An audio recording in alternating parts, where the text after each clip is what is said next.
आज मातम पसरा है क्योंकि खितौली का वो शांत राजा आज अपनी आखिरी नींद सो गया है। क्या आपने किसी ऐसे योद्धा की कहानी सुनी है जिसके पास ताकत तो बेतहाशा थी लेकिन दिल किसी संत जैसा था?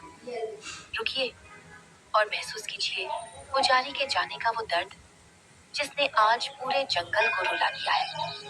बांधवगढ़ टाइगर रिजर्व की शान था हमारा पुजारी।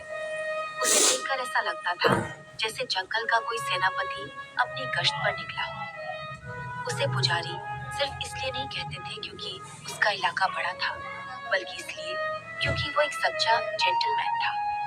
सैकड़ों जिप्सियों और पर्यटकों की भीड़ के बीच से वो इतनी शालीनता से गुजरता जैसे उन्हें अपनी पनाह में ले रहा हो। उसमें कोई गुरूर या आक्रामकता नहीं थी, बस एक राजसी ठहराव था जो अब खितौली की पगडंडियों पर कभी नजर नहीं आएगा।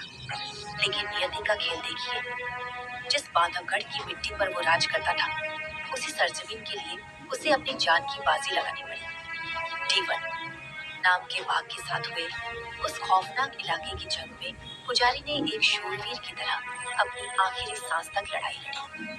शरीर पर अनगिनत गहरे घाव लगे, खून से लथपथ हो गया, लेकिन इस योद्धा ने पीठ नहीं दिखाई। वो लड़ा अपने स्वाभिमान के लिए, अपनी जमीन के लिए, और एक सच्चे सिपाही की तरह लड़ते लड़ते वीरगति को प्राप्त हो गया। आज बांधवगढ़ का कोना कोना रो रहा है। वो फॉरेस्ट गार्ड्स जिन्होंने उसे एक छोटे से शावक से इतना बड़ा योद्धा बनते देखा, आज उनके हाथ कांप रहे हैं। वो टूरिस्ट एंड गाइड्स जिनकी उम्मीदों का सूरज पुजारी की एक झलक से उगता था, आज उनकी आंखें डबडबाई हुई हैं।